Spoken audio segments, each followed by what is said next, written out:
উত্তর 24 পরগনার ঠাকুরনগর দেখিয়েছি, দক্ষিণ 24 পরগনার বাসন্তী দেখিয়েছি, আর এবার বারাসাত। উত্তর 24 পরগনার জেলা সদর বারাসাত। এসআইআর আবহে বারাসতে সিএএ ক্যাম্প, বিজেপির উদ্যোগে সিএএ ক্যাম্প বারাসতের 6 নম্বর ওয়ার্ডে কানাপুকুরে সিএএ ক্যাম্প, নাগরিকত্বের সহায়তা ক্যাম্প, সিএএ ক্যাম্প বারাসত পুরো এলাকার 6 নম্বর ওয়ার্ডে। বিয়ে হলে কতটা সুবিধা হবে? ভালো হবে। বিয়ে যদি ঠিকঠাকভাবে হয় তাহলে কি ভালো হবে?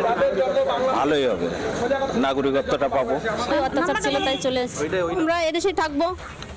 হ্যাঁ, কারণ ওদেশে গেলে সমস্যাটা ওদেশে গেলে হয়তো আমাদের আবার অসুবিধা হবে। বিশেষ করে যারা উদ্বাস্তু বাঙালি হিন্দু, যারা বাংলাদেশের সংখ্যালঘু ছিলেন, যারা ধর্ম রক্ষার কারণে অত্যাচারিত হয়ে দীর্ঘদিন আগে বাংলাদেশ থেকে বিতাড়িত হয়ে ভারতবর্ষে এসেছেন, এই সিএ আইনের মাধ্যমে তাদেরকে নাগরিকত্ব দেওয়ার কাজ চলছে।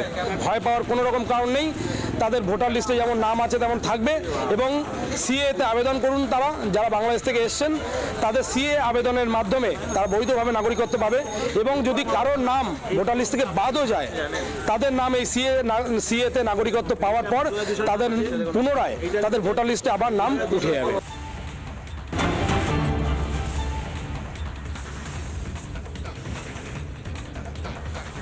যে খবরে চোখ রাখবো, ভাঙড়ে তৃণমূল বিধায়ক শওকত মোল্লা ও তৃণমূল নেতা অরূপ চক্রবর্তীকে ঘিরে বিক্ষোভ। শওকত অরূপকে চোর চোর স্লোগান ভাঙড়ের মহিলাদের। ভাঙড়ের দিন কয়েক আগে আত্মঘাতী সফিউল ইসলাম তার বাড়িতে যাওয়ার পথে অরূপ চক্রবর্তী শওকত মোল্লাকে ঘিরে বিক্ষোভ।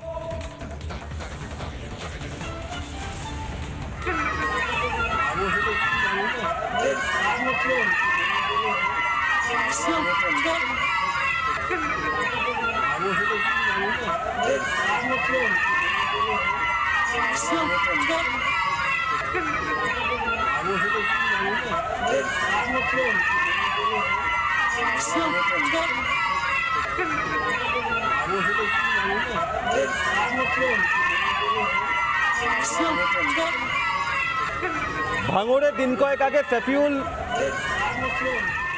ইসলামের মৃত্যু পরিবার দাবি করেছিল, পরিজন দাবি করেছিল পারিবারিক অশান্তির জেরে আত্মঘাতী হয়েছে, সে গলায় দড়ি দিয়ে আত্মহত্যা করেছে। কিন্তু তৃণমূল বিধায়ক শওকত মোল্লা এসআইআরের আতঙ্কে মৃত্যু হয়েছে সফিউল ইসলামের। শওকত মোল্লাই দাবি করার পর আজ শওকত মোল্লা এবং তৃণমূল নেতা অরূপ চক্রবর্তী তারা সফিউল ইসলামের বাড়িতে যাওয়ার পথে তাদের শুনতে হলো চোর চোর স্লোগান। এই ঘটনার পর কি বলেছেন তৃণমূল বিধায়ক শওকত মোল্লা, তৃণমূল কাউন্সিলর, তৃণমূল নেতা অরূপ চক্রবর্তী, দেখুন।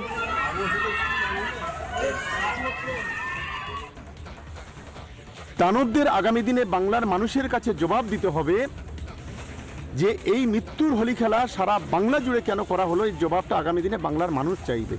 আমি ভাঙড়ের সর্বস্তরে মানুষের কাছে অনুরোধ করব, বিজেপি চক্রান্ত ব্যর্থ করে এসআইআরের ফর্ম ফিল আপ করুন, তার তথ্যগুলো জমা দিন এবং আগামী দিনে ভাঙড়কে সংগঠিত করুন মমতা বন্দ্যোপাধ্যায়, অভিষেক বন্দ্যোপাধ্যায় এবং তৃণমূল কংগ্রেসের পাশে।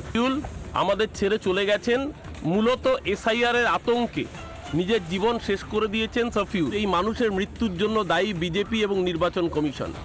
আর আরও আশ্চর্যজনকভাবে এই ভাঙড়ের বুক থেকে যিনি বিধায়ক নির্বাচিত হয়েছেন তিনি গিয়ে বিজেপি এবং নির্বাচন কমিশনকে সার্টিফাই করছেন, বলছেন এসআইআর নিয়ে আতঙ্কের কিছু নেই। তাহলে যে মানুষটা চলে গেল তার পরিবারের লোকজনকে বোঝাতে পারবেন তো উনি তো তাদেরও বিধায়ক।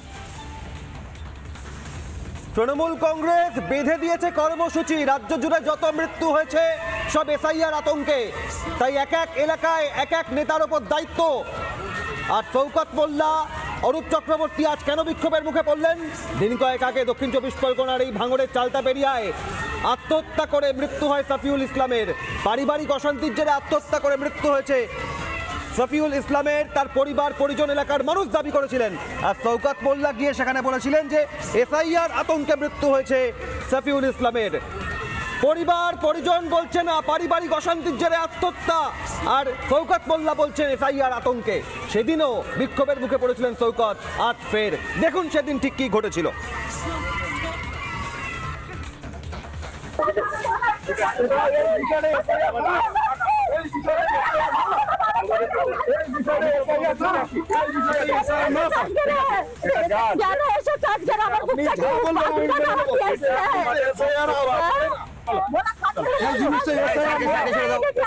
চালানো হলো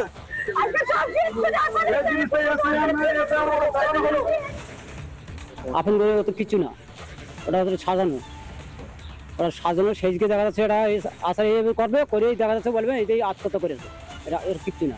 এরা দেখা যাচ্ছে আমার ভাই দেখা যাচ্ছে বলে কাগজ আনতে গেছে, কাগজ টাগজ কিচ্ছু আনতে যায়নি, ওরা দুজনে অশান্তি করে ঝামেলা করে এই একজনের গলা জড়িয়ে দিয়েছে। মানে এসআইয়ের আতঙ্ক না, না দাবি করতে এটা হলে কি ভিত্তিহীন অভিযোগ? মিথ্যে অভিযোগ। আপনাদের বাড়িতে গিয়েছিল আপনার ভাই? আমার ভাই এখনো পর্যন্ত যায়নি, বললো যে আপনাদের যায়নি, এখনো পর্যন্ত যায়নি। এখন অনলাইনের যুগ, দেখা যাচ্ছে অনলাইন যুগের থেকে এখন ওই কাগজটা যেখানে যাবে বাবার নাম বললেই কাগজটা বেরিয়ে যাবে। আমার 2002 সালের কাগজ, আমার বাবার কি কোনো ফটো দিয়েছি? এই ছবি 7ই নভেম্বরের, 7ই নভেম্বর সফিউল ইসলামের ভাই বলছে পারিবারিক অশান্তির জেরে আত্মঘাতী, পরিবার পরিজন বলছে হ্যাঁ পারিবারিক অশান্তির জেরে আত্মহত্যা করেছে সফিউল, আর শওকত মোল্লা গিয়ে বলছেন যে না এসআইআর আতঙ্কে আত্মহত্যা। রাজ্য জুড়ে বিভিন্ন এলাকায় যত মৃত্যু এসআইআর এর কারণে। তাই এবার তৃণমূল কংগ্রেস দলীয়ভাবে দায়িত্ব দিয়েছেন এক এক এলাকায় এক এক নেতাকে, যাবেন যারা মারা গিয়েছেন সেখানে। আর আজ গিয়ে বিপদে পড়লেন চোর চোর স্লোগানের মুখে শওকত মোল্লা, অরূপ চক্রবর্তী। তার কারণ সফিউলের মৃত্যুর পেছনে এসআইআর নয়, পারিবারিক অশান্তি।